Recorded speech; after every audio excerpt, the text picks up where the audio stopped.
Assalamualaikum warahmatullahi wabarakatuh. Salam Pramuka.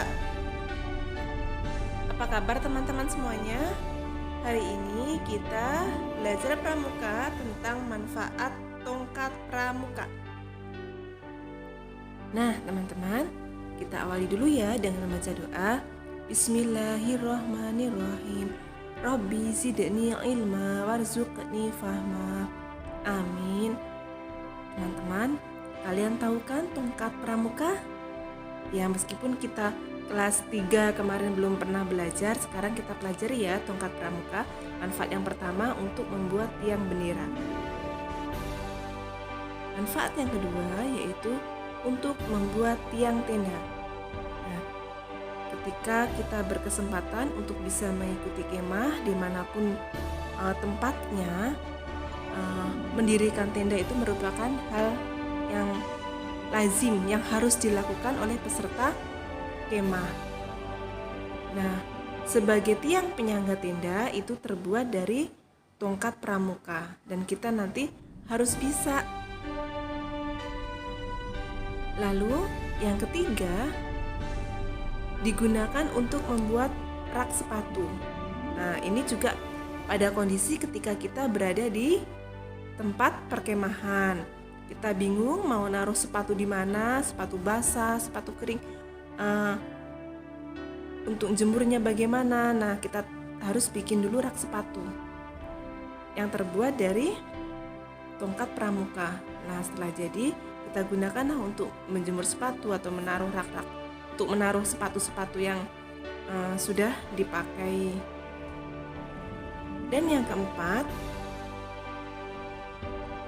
adalah untuk membuat tandu pramuka. Nah, biasanya kalau kita sedang melakukan penjelajahan, di situ ada yang kelelahan jalan dan sebagainya, untuk menggotong peserta yang pingsan atau yang kelelahan atau yang sakit, kita menggunakan tandu. Nah, tandu itu dibuat dari tongkat pramuka dan tali pramuka ya. Caranya seperti ini, bentuknya seperti ini. Selanjutnya, yang kelima, bisa juga digunakan untuk membuat jemuran baju. Ini juga ketika kondisi darurat kita berada di perkemahan. Kita harus menjemur baju kita yang basah menggunakan tongkat pramuka dan tali pramuka. Dia harus pandai bagaimana caranya agar semuanya kegiatan, semua yang kita lakukan berjalan lancar ketika berada dalam suatu perkemahan dengan memanfaatkan barang-barang atau bahan-bahan yang ada di sekitar kita. Gampang apa susah ya kalau menjadi anak pramuka? Senang atau enggak ya? Banyak senangnya pastinya. Yang keenam, untuk memadamkan api. Nah, ketika kita berada di tengah-tengah hutan, di tempat perkemahan, apalagi di musim kemarau, bukan tidak mungkin terjadi kebakaran, ya. Nah, itu kita untuk membantu memadamkan api dengan menggunakan tongkat pramuka. Seperti itu ya gambarnya. Bagaimana caranya memadamkan apinya, dengan dipukul-pukulkan tongkat pramuka ke api yang sedang menyala, digebuk-gebukin gitu, jadi biar apinya mati. Lalu yang ketujuh, sebagai alat penghalau hewan liar. Hewan liar di sini yang sering terjadi di arena perkemahan adalah ular, ya, karena kan banyak rumput-rumputan, rumput-rumput itu basah berembun, banyak pohon-pohon, banyak semak-semak, biasanya ular sangat rawan di situ ya, sehingga kita harus bisa bagaimana mengusir ular tersebut ya, untuk menangkapnya bagaimana, yaitu dengan tongkat pramuka. Nanti ketika didekatkan di ular tersebut, dia akan melilit ke tongkat dan kita masukkan ke karung ya. Tapi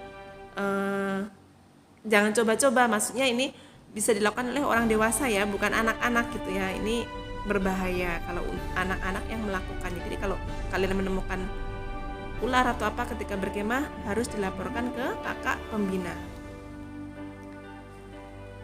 Yang kedelapan adalah untuk membuat jembatan kecil. Nah, seperti ini ya. Biasanya digunakan ketika kita halang rintang. Kita menggunakan tongkat-tongkat pramuka sebagai jembatan untuk permainan halang rintang. Atau juga ketika memang harus menyeberangi tempat-tempat yang becek dan kita nggak bisa melompat, bisa juga kita bikin jembatan darurat menggunakan tongkat pramuka. Karena kalau kita sedang penjelajahan memang harus memegang tongkat pramuka. Nah, yang kesembilan sebagai alat bela diri. Nah, seperti ini menggunakan tongkat pramuka juga ya untuk bela diri. Nah, di sini adakah teman-teman yang sudah bisa bela diri? Ada enggak? Ya. Kalau yang mengikuti kegiatan bela diri asik ya. Bisa bermanfaat ya untuk perlindungan terhadap diri kita. Tapi nggak boleh buat main-main untuk temannya. Jadi entar asal nendang, asal apa itu nggak diperbolehkan ya. Memang kalian boleh ketika memainkan bela diri, ketika sedang mempraktekkan bela diri, ketika memang di arena bela diri saat kalian sedang latihan, atau memang ketika kondisi yang memungkinkan kalian harus membela diri, misalnya ada penjahat atau apa, kalian bisa gunakan bela diri yang kalian miliki, yang kalian pelajari. Lalu yang ke-10 adalah sebagai kelengkapan alat baris berbaris. Nah, dalam pramuka memang kita selalu ada tongkat gitu loh, selalu berdampingan dengan tongkat. Cuma memang kita belum banyak belajar ya mengenai tongkat pramuka. Lalu yang ke-11 ini sebagai alat ukur. Nah, untuk mengukur jarak biasanya menggunakan tongkat, berapa meter jarak antara pohon ini atau dengan jarak apa yang sedang kita hitung gitu ya ketika kita sedang melakukan penjelajahan gitu. Biasanya untuk mencari jejak atau mencari surat, pada saat itu kita menggunakan jarak sekian gitu ya, kita hitung jaraknya itu dengan menggunakan tadi tongkat ya. Lalu sebagai kawan untuk mendaki, ketika mendaki gunung juga ya, para pendaki gunung itu juga menggunakan tongkat pramuka. Seperti itu gambarnya. Nah, itu ya teman-teman yang bisa kita pelajari mengenai manfaat tongkat pramuka. Selanjutnya silahkan kalian klik link Google Form yang guru-guru share dan dikerjakan ya. Semuanya harus mengerjakan. Wassalamualaikum.